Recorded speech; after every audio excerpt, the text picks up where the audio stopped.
데살로니가 교회를 개척한 지 얼마 되지 않아서 바울은 유대인들의 선동을 피해서 데살로니가를 급히 떠나야 했고, 이에 대적들로부터 자기 양떼를 버린 사람이라는 식의 비난을 받았을 것입니다. 사랑하는 성도들을 두고 데살로니가를 떠나야 했던 바울의 심정은 어떠했겠으며, 또 대적들의 비난에 대해 어떻게 대응했는지 오늘 본문을 통해서 살펴보면서 이것이 우리에게 주시는 은혜를 함께 나누려고 합니다. 먼저 본문은 사도 바울이 데살로니가 교회를 어떻게 생각했는지, 그 공동체를 어떤 마음과 태도로 대했는지를 우리에게 보여줍니다. 사도 바울은 유대인들의 박해를 피해서 어쩔 수 없이 데살로니가를 떠나야 했던 상황에서 다시 어찌하든지 데살로니가로 가려고 애를 썼다는 것을 알 수 있습니다. 그러나 사탄이 이를 막았다고 표현을 하고 있어요. 17절 18절 2장 17절 18절입니다. 형제들아, 우리가 잠시 너희를 떠난 것은 얼굴이요 마음은 아니니 너희 얼굴 보기를 열정으로 더욱 힘썼노라. 그러나 나 바울은 한 번 두 번 너희에게 가고자 하였으나 사탄이 우리를 막았도다. 지금 대적들이 데살로니가 교회에 바울에 대해서 부정적인 여론을 형성하는 것, 그리고 앞서 잠깐 언급드렸던 것처럼 사탄이 바울이 데살로니가 교회를 가려고 했던 것을 막았던 것, 이런 것들을 통해서 우리가 먼저 알게 되는 것이 있습니다. 무엇이냐면 사탄은 교회를 무너뜨리기 위해서 역사한다는 것입니다. 교회를 무너뜨리기 위해서. 왜 그럴까요?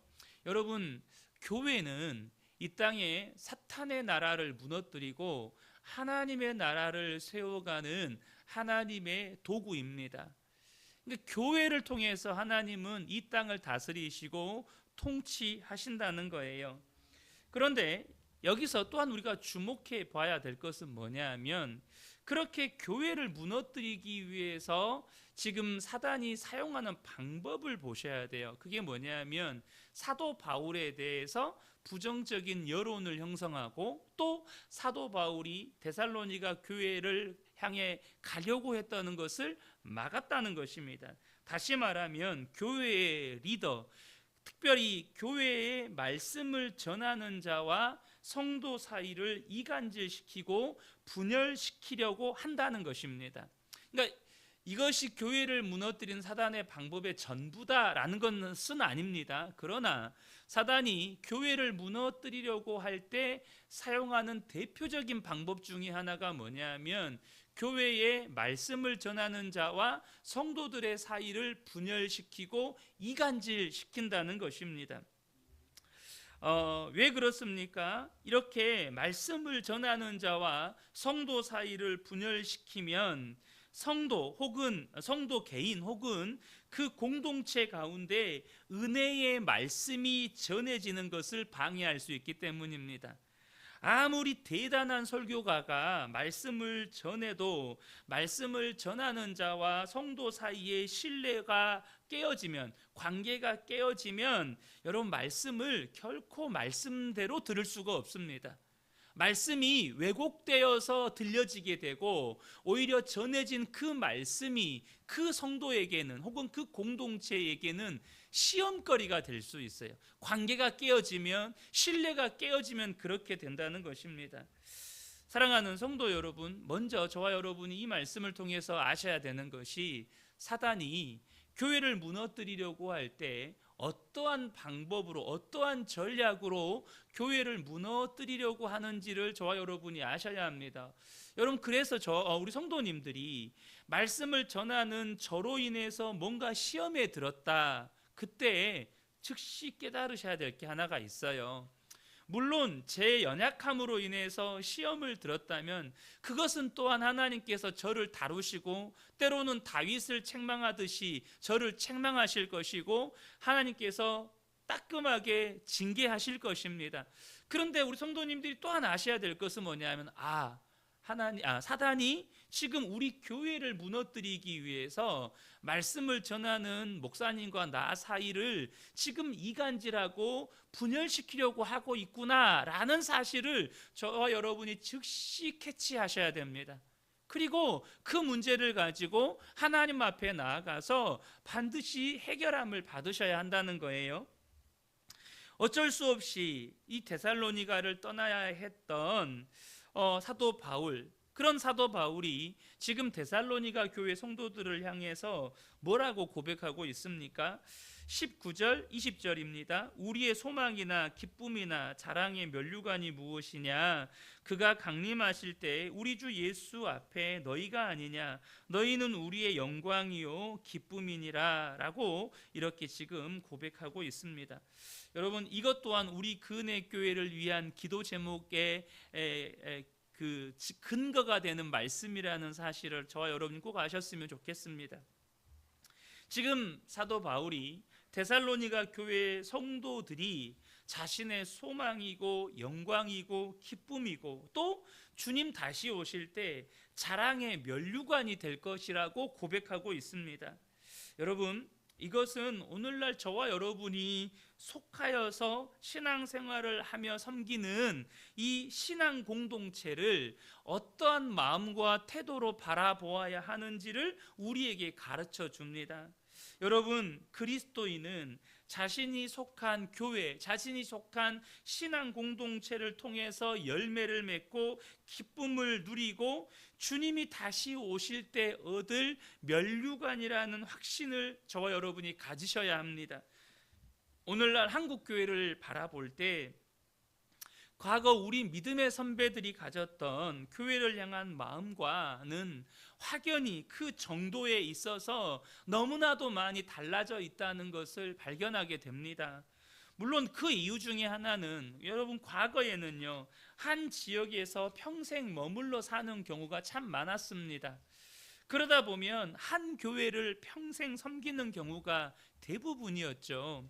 그러나 여러분, 산업화가 되면서 많은 성도들이 직업을 따라서 거주지를 옮기는 경우가 많고, 그것이 아니더라도 뭐 자녀 교육이 됐든지 여러 이유로 이렇게 지역을 옮기는 경우가 많아졌습니다. 그러면 자연스럽게 교회를 옮기는 경우도 다반사이죠.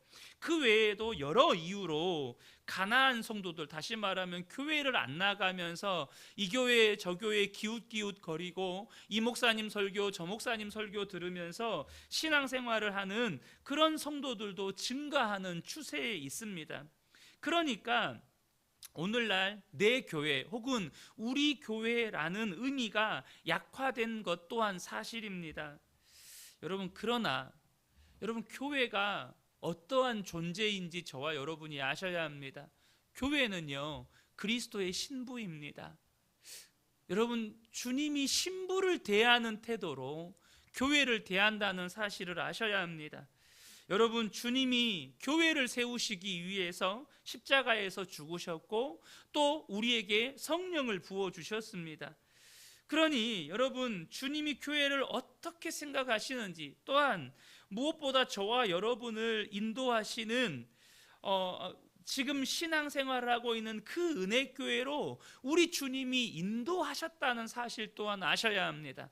어떤 방법을 통해서 인도하셨는지 제가 다 알 수는 없지만 하나님께서 그 은혜교회라고 하는 주님의 신부된 교회로 저와 여러분을 인도하셨다는 거예요. 그러면 여러분, 여러분에게 있어 그 은혜교회는 여러분의 열정을 품고 섬기는 공동체냐 하는 것입니다.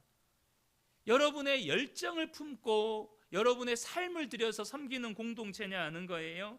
또 주님 앞에 서는 그날에 여러분이 얻게 될 면류관, 여러분이 얻게 될 그 영광이 우리 근혜교회인가 하느냐는 거예요.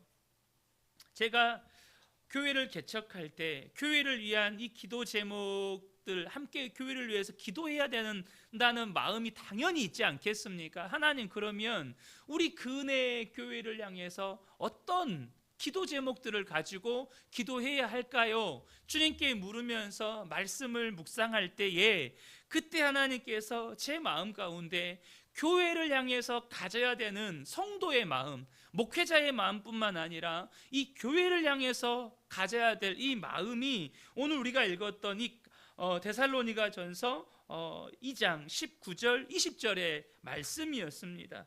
우리의 소망이나 기쁨이나 자랑의 면류관이 무엇이냐? 그가 강림하실 때 우리 주 예수 앞에 너희가 아니냐? 그러니까 제가 주님 앞에 서는 그날에 주님 앞에 서 있는 우리 성도님들이 저에게 자랑이고 기쁨이고 면류관이라는 거예요. 여러분이 저의 영광이라는 거예요. 마찬가지로 여러분이 그러한 마음을 가지고 그 은혜교회를 섬겼을 때 주님 앞에 서는 그날에 함께 서 있는 우리 그 은혜교회 성도들이 여러분의 자랑이고 기쁨이고 영광이 된다는 거예요. 사랑하는 성도 여러분, 그 은혜교회가 여러분의 주님 앞에 설 때에 여러분의 기쁨이 되시고 여러분의 자랑이 되시고 여러분의 영광이 되시기를 축복합니다.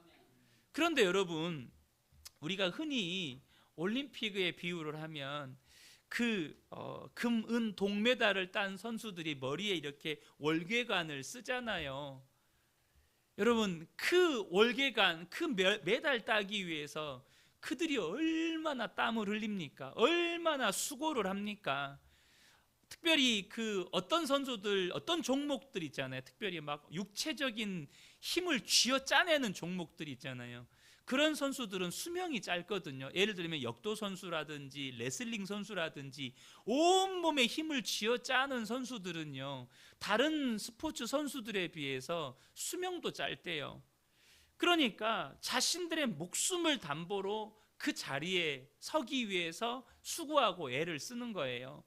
여러분이 이 면류관을 얻기 위해서 그 은혜교회를 위해서 하나님께서 어떤 수고를 하기를 원하시는지 여러분 물으셔야 합니다.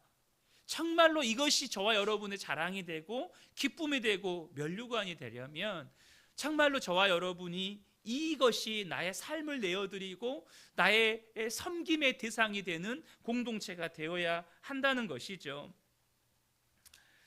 한 가지 더 나누기를 원하는 것은요, 이제 바울이 데살로니가 교회 성도들이 당하는 고난이 있잖아요. 얼마나 염려가 되겠어요. 그래서 그들의 믿음이 흔들리지 않기를 간절히 바랬습니다. 직접 갈 수 없는 상황에서 디모데를 보내서 그들의 믿음을 격려하고 또 굳건하게 세웠습니다. 그런데 디모데를 통해서 데살로니가 교회가 고난 중에도 믿음을 잘 지키고 있다는 소식을 듣게 됩니다. 이 소식을 듣고 바울이 얼마나 기뻐한지 몰라요. 2장 9절에 보면 3장 9절입니다. 3장 9절에 보면 우리가 우리 하나님 앞에서 너희로 말미암아 모든 기쁨으로 기뻐하니 너희를 위하여 능히 어떠한 감사로 하나님께 보답할까. 그들이 이 환난 고난 중에도 믿음을 잘 지키고 있다는 소식을 들으면서 얼마나 기뻤던지 모든 기쁨으로 기뻐했다. 그리고 내가 어떠한 감사로 하나님께 보답할까 이렇게 고백하고 있다는 것이죠. 여기서 좀 두 가지 사실을 짚어보기를 원하는데요. 데살로니가 교회가 어떻게 고난 중에서 믿음을 잘 지킬 수 있었는가 하는 것입니다. 우리가 여기서 짐작해 볼 수 있는 것은 4절의 말씀입니다. 4절을 보면 우리가 너희와 함께 있을 때에 장차 받을 환난을 너희에게 미리 말하였는데 과연 그렇게 된 것을 너희가 아느니라 이렇게 말씀합니다. 그러니까 사도 바울이 그 3주간 데살로니가에 머무르면서 복음을 전할 때 그들이 이 복음으로 말미암아 시험 당할 것에 대해서 가르쳤었고, 이 데살로니가 교회 성도들은 그들이 환난 당할 때 이미 복음으로 말미암아 시험 당할 것을 알고 있었고, 사도 바울이 가르쳤던 말씀을 굳게 붙잡음으로 그 시험을 능히 감당했다는 것입니다. 여러분, 저와 여러분이 정말 아셔야 될 게 있어요. 저와 여러분이 시험을 받을 때 어떠한 마음과 태도로 시험을 받아야 하느냐 하는 것입니다. 여러분, 우리가 시험 받을 때 알아야 할 건 뭐죠? 우리가 예수를 믿는다면 반드시 시험 받는다는 사실을 아셔야 돼요. 반드시 고난이 있다는 사실을 아셔야 합니다. 복음 때문에, 믿음 때문에, 말씀 때문에 시험이 있다는 거예요. 근데 그때 꼭 저와 여러분이 아셔야 될 것은 하나님은 감당할 시험을 주신다는 것입니다. 그리고 시험 당할 때에 피할 길도 주신다는 거예요. 그런데 피할 길이 뭐냐는 거예요. 여러분이 시험 당할 때 도대체 피할 길이 뭐죠? 이 방법 저 방법 내가 정말로 머리를 돌려서 생각해 보면 피할 길이 나옵니까? 시편 18편 2절입니다. 여호와는 나의 반석이시요 나의 요새시요 나를 건지시는 이시요 나의 하나님이시요 내가 그 안에 피할 나의 바위시요 나의 방패시요 나의 구원의 뿌리시요 나의 산성이시로다. 여러분, 하나님이 피할 길입니다. 하나님 외에 다른 곳으로 피하면 여러분 예외 없이 영적 침체에 빠지게 된다는 사실을 아셔야 합니다. 두 번째로 성도의 기쁨은 뭐냐는 거예요. 사도 바울은 주님의 몸된 교회가, 성도들이 믿음 위에 굳게 서는 것을 보고 기뻐했습니다. 여러분, 저 또한 그렇습니다. 우리 성도님들 한 분 한 분이 영적으로 침체되고 시험에 드는 모습을 보면 너무너무 안타깝고, 더욱 안타까운 것은 다시 일어설 길이 있어요. 방금 나눴던 것처럼 피할 길이 있는데 자꾸 그 길이 아닌 다른 길로 간다는 거예요. 그 길이 아닌 더 시험 드는 길로, 더 영적 침체에 빠지는 길로 가고 있는 모습을 보면 너무너무 안타까워요. 근데 더 안타까운 건 뭔지 아세요? 목사인 제가 어떻게라도 돕고 싶잖아요. 또 죄송한 말씀이지만 피할 길을 제가 알잖아요. 그래서 권면하고 싶은데 권면을 받지를 않아요.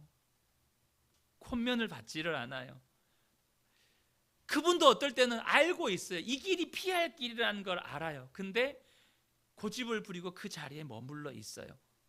그 모습을 볼 때 너무너무 안타깝고 어찌할 바를 모르는 그런 마음에 안타까움이 있습니다. 사랑하는 성도 여러분, 이 시간 저와 여러분 안에 사도 바울의 마음이 부어지기를 간절히 소원합니다. 여러분의 기쁨은 무엇입니까? 교회의 성숙을 바라보며 한 성도 한 성도가 믿음이 자라는 것을 볼 때 그것이 저와 여러분의 기쁨이 되기를 축복합니다. 이 새벽에 함께 예배한 우리 모든 성도님들이 정말로 사도 바울이 데살로니가 교회를 바라보면서 경험했던 그 은혜가 모든 성도들에게 임하시기를 예수님의 이름으로 축복합니다.